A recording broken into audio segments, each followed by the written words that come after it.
You cannot sue BBC, even so-called Agumbala, on fraud. Why? Take it from me or don't take it. Because fraud is a crime. You must prove it beyond reasonable doubt. But you can succeed in the court if you sue them on misrepresentation, even misrepresentation, intentional misrepresentations. Because what is intentional misrepresentation? It's fraud. No, the point is got to. Let me interpret. Let me yeah, I didn't talk. Why don't you let me finish my point? Okay, finish. I don't intervene. It's not fraud. There's what we call misrepresentation, and there's what we call negligent misrepresentation. Totally different from fraud. Fraud is a crime. We have been proven beyond reasonable doubt. If Mr. Nso did not know this, go and do your work again. You have not even finished the whole segment. What are you talking about? Are you challenging my ability? Are you challenging me? I'm telling you that's understood. It's not fair between you and me. But you look at. Have you heard what he has just said about me? No, that's not it. No. By the Fru, that's understood, right? Again, if you have to bring me here. I mean, how can he say that? How can he say that about me? It's not a fight between you and Mr. It's not a fight between you. It's personal. You've made it personal now.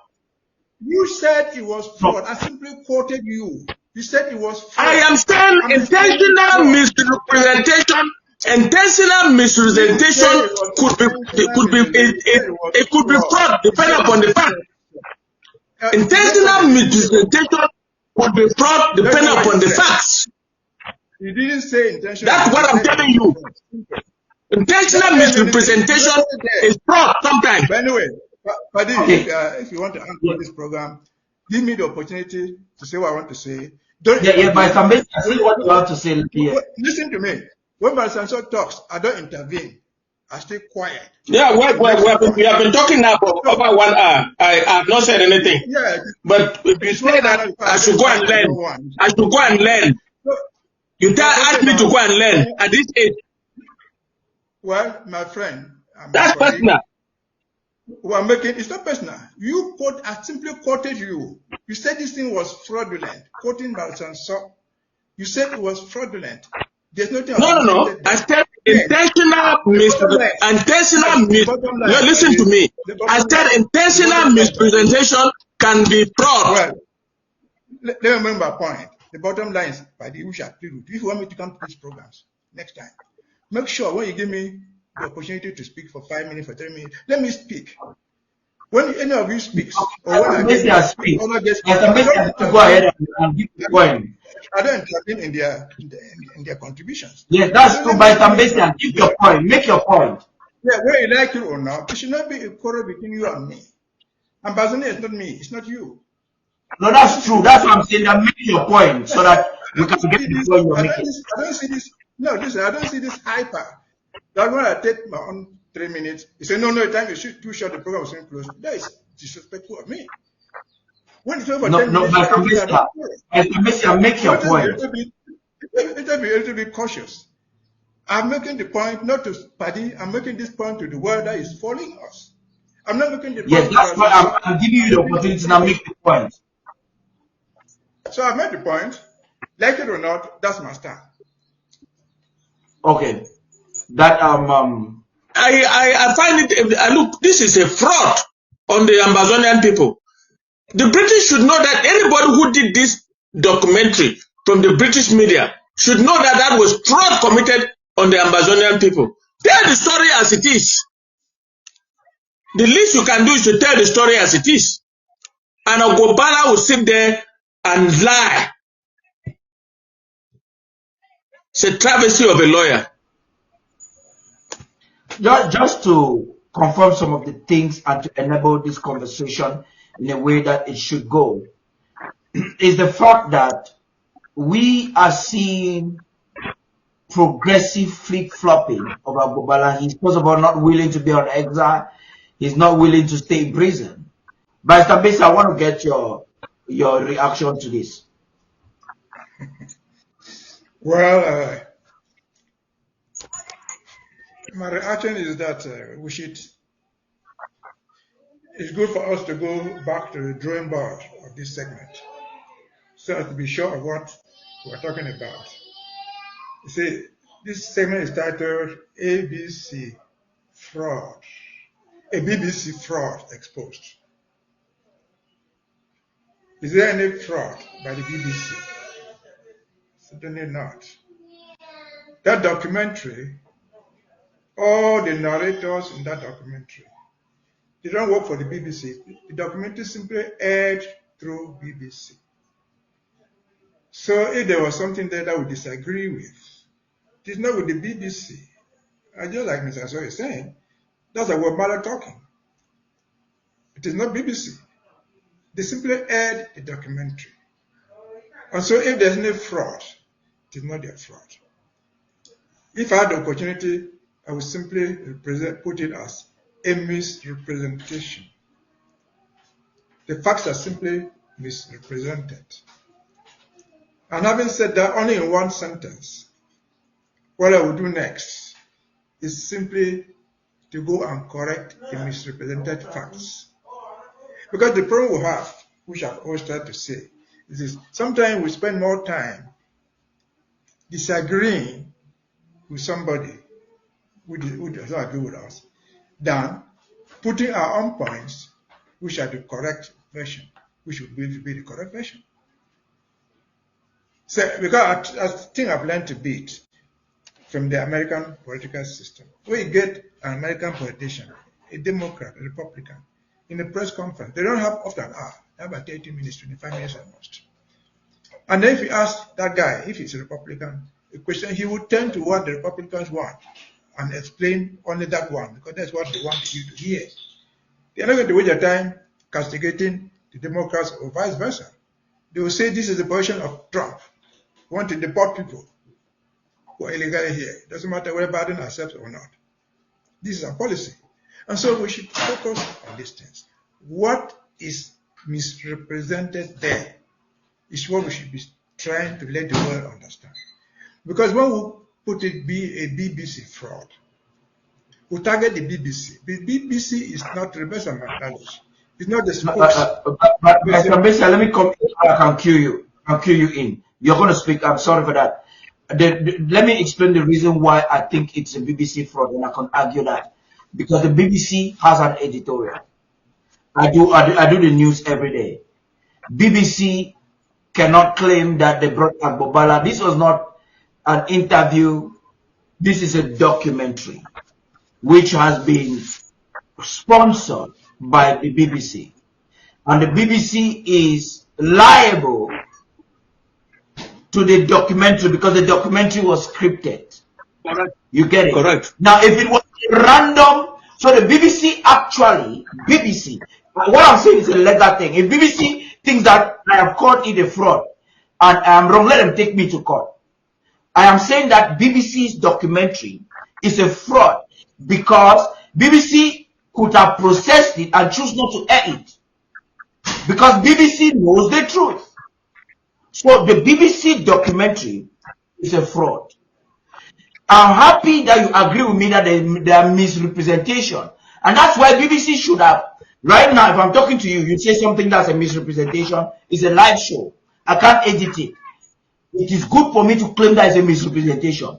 But for BBC to prepare a documentary, publicize the documentary with a flyer, publish it 3 days later on with misrepresentation, it is a legal standing for me to say that BBC has done a fraud. And I would think that they did it intentionally. And that's why Donald Trump calls them fake news. Because they cannot say they don't know truth. I agree with Trump that they are fake news. BBC, CNN, they lie a lot. So this is the point. The BBC documentary that carries misrepresentation is a fraud. And I don't know why we opted to air the fraud. Maybe now that we are on air, let us expose the fraud by saying the misrepresentations that people like Agbobala and the reporter Ayon, these are two guys from Bayern, both of them were lying. So let's explain to the world in fact, the documentary is a fraud because of the misrepresentation of Eyong, the journalist, and the misrepresentation of Agbobala that has been put together, edited, produced, sponsored, and published by the BBC. Please, Barrister Mbesiha. Well, this is the point. If you had allowed me to end. No, please, you have the chance. Go ahead. No, but if you allow me to go to the end, maybe you would have said it in a better way. This is my point. What we do here is not in your personal interests, neither is it in mine. And so we have to get a strategy on how we will fight those who disagree with. This is just the facts. BBC misrepresentations, you may call them fraud, but one thing you should also understand is BBC is a news media that is followed worldwide. BBC and you and me, we don't have the same following like BBC. And so if the BBC went out again now, in a time of retort, to issue a rejoinder, they are going to get more people listening to them than you and me. And you've given a wrong example. The fact that Donald Trump calls them a fake news is not the same thing that you would call them fake news. Donald, as an individual, one, as the President of the United States, two, he has a larger following. He's addressing the world. People are listening to him worldwide. I'm not sure that we can match 1/10 of the viewership of the listening audience. No, I agree with you. Let us talk about the misrepresentation so that the BBC can know the misrepresentation. Well, you're cutting me short, please. No, go ahead, please. Let me finish my segment. And so that's very soon it will be 7 o'clock, eh? Very soon it will be 7. No, go ahead, please. My point is, and my strong advice is, as much as we disagree with people, with organizations, the way we describe them is also very, very important. Again, BBC is not the voice of the United Kingdom government. It's not CRTV. It's a private organization. Though they operate from London, they might have an interest to protect. But take note, BBC will not take the insults of the British government. And therefore, it is better for us, this is my view, and that's what I've always tried to do, to correct where they go wrong, rightly or wrongly, to correct where they misrepresent intentionally or unintentionally, and put out our own points. This is what is the correct thing. And let me just give an example. If I were the one to put it out there, I said that guy was. No, just put it. Don't try to correct, or just correct them. Just correct them. It will help. You know what I'm saying is, when I want people like this guy, Dr. Fuse, and just trying to say that. Well, I realize that we Amazonians are trying to be so careful that even Americans, when the media says something that's not correct, you have activists or the other media comes out and criticizing that media house. But we're trying to be so, we are being so careful. Slogans every day. Apologies to want to criticize another media house for a mistaken thing. No, you're making it personal, and this is what I was saying. We would have corrected that version, we would have corrected that misrepresentation by simply saying that what he has said is wrong. What happened was the UN General Assembly entrusted a territory to the UK to administer. They administered it wrongly by dividing them into two. In fact, by creating their own two trust territories, one called Northern Cameroon and one called Southern Cameroon. So the issue of asking people to vote and join Nigeria or vote and join Cameroon was wrong. It's a misrepresentation of the facts as they are. It's a misrepresentation of the law. That way, people who are listening to us who already understand what we are disagreeing with immediately, factually and legally. They will proceed. I'm not a boot leaker, but I'm a strategic leaker. Even if I want to leak your boots, I will strategically leak it where I will score my goal. So getting a little bit emotional and quarreling with me or with somebody else is not the solution. We are here to see what strategy we can use, to see how we can correct the wrongs that have been done to us in the right way that we'll get what we want to get. Again, mounting a fight with BBC, which BBC is rightly or wrongly using our own citizens, Agwambala and those people narrating there, to tell the same story that you and me are trying to tell. It's the wrong strategy. We could say, Agwambala said this is wrong. The other narrator said this is right or it's wrong. And give the reason why they are saying the right or wrong thing. And say why Agwambala is even an agent of Yawande, that's okay. But Agwambala's fault or whoever doesn't become the responsibility of BBC. Again, BBC aired the documentary, they didn't produce it. Again, it will be strategic in our analysis. No. BBC produced the documentary. By Mbesiha, I want to make a correction there. The documentary. Okay, let's move on. I made my point. We don't need to debate. Yeah, I'd like us to move on. This is an important thing so that people don't carry the misconception. This is not a random street interview done by BBC. A documentary, before it is done, a script is written by an editor-in-chief that processes it, and a field reporter is gone. I did documentary in December where we sent journalists on the ground in the refugee camp to interview people. Before they went there, we knew what we wanted to go and get. We just had facts. BBC had this, right? This is a sensitive issue. A media house have a responsibility of the information that they give out, because, and by law, is that we are not a nation that can sue them for fraud yet. But a media house has a responsibility, because the information they give can either bring a war or it can bring peace. This documentary by BBC should have been edited, and these people should have been told that before the people that they call Anglophones got offended, they had taken Sam Sawyer and beheaded him in front of his wife. They went to Kendem village in 2017, took a baby and fried in palm oil. And put in oil. The story was strategic, whereby a lone girl who lost the husband, they took that girl and made the girl the centerpiece of that documentary. I'm not a fool when I watch the subliminal effect of that documentary.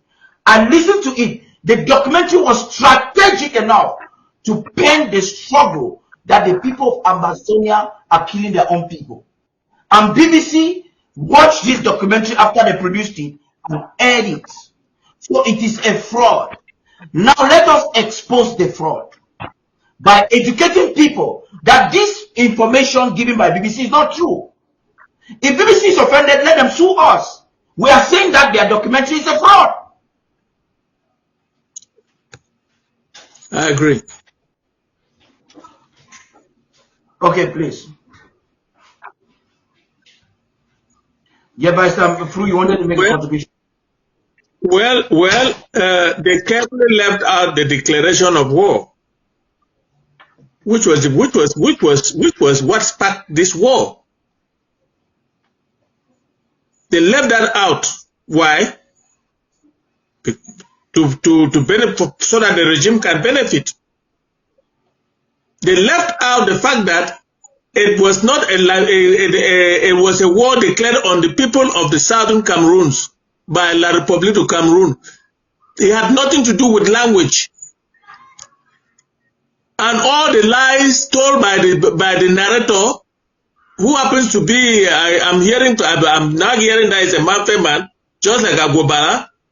Agwambala will sit there and lie, and he cannot reflect and think that before the lawyers, before I was there, before we started reacting, 22nd of September has come and gone, where people were killed. 1st October has come and gone. What are we talking about? That there was no violence throughout when the lawyers and the teachers were reacting? My God. Arrest. There's another excerpt of this video I want us to react because Mr. Mbesiha likes us to get to the fact. Let's go to an excerpt in the video. So I will react to some of the things. Paddy, wait. You are cutting me short all the time.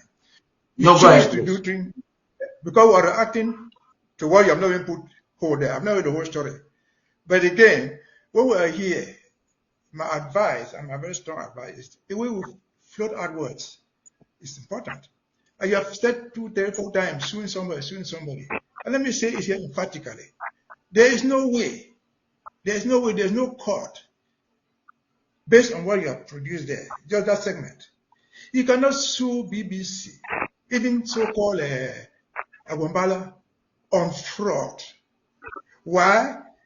Take it from me or don't take it. Because fraud is a crime. You must prove it beyond reasonable doubt. But you can succeed in a court if you sue them on misrepresentation, even misrepresentation, intentional misrepresentations. Because what is intentional misrepresentation? It's fraud. No, the point is got in. Let me interpret. Let me. I didn't talk. Why don't you let me finish my point? Okay, finish. I don't intervene. It's not fraud. There's what we call misrepresentation, and there's what we call negligent misrepresentation. It's totally different from fraud. Fraud is a crime which shall be proven beyond reasonable doubt. If Mr. Nso did not know this, go and do your work again. You have not even finished the whole segment. What are you talking about?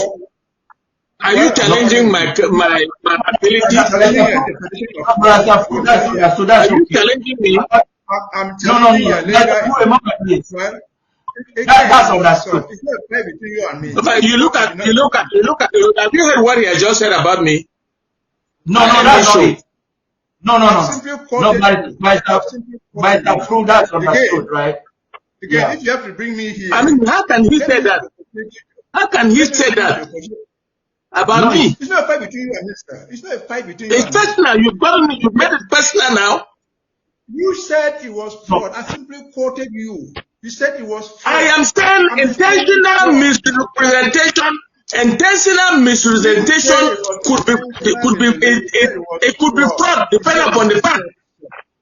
Intentional misrepresentation could be fraud, depending upon the facts. You didn't say intentional. That's what I'm telling you. Intentional misrepresentation is fraud sometimes. But anyway, Paddy, if you want to answer this program, give me the opportunity to say what I want to say. But I see what you have to say here. Listen to me. When Mr. Nso talks, I don't intervene.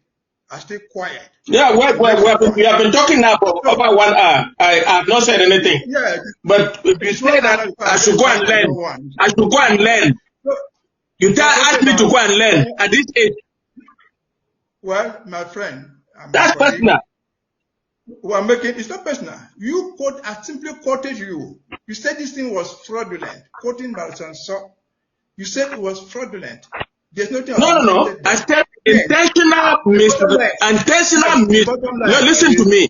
I said intentional misrepresentation can be fraud. Well, let me remember a point. The bottom line is, Paddy, we shall plead with you. If you want me to come to these programs next time, make sure when you give me the opportunity to speak for 5 minutes, for 3 minutes, let me speak. When any of you speaks, or when I speak, go ahead and give the point. I don't intervene in their contributions. Yes, that's true. By Mbesiha, give your point. Make your point. Yeah, whether you like it or not, it should not be a quarrel between you and me. Ambassador is not me. It's not you. No, that's true. That's what I'm saying. That make your point so that we can get the point you're making. I don't see this. No, listen. I don't see this hyper. That when I take my own 3 minutes, you say no. Time you shoot too short. The program was close. That is disrespectful of me. When it's over 10 minutes, Mbesiha, make your point. It will be a little bit cautious. I'm making the point not to Paddy. I'm making this point to the world that is following us. I'm not making the point. Yes, that's why I'm giving you the opportunity to now make the point. So I've made the point. Like it or not, that's my stand. Okay. That Lesson number 1, my country people talks about it. Listen, whether or not you accept my country people is a force to reckon with. Me, I agree. He's an enemy that is strong. So Ambazonians will thank my country people for the wonderful job. Now, we'll go ahead.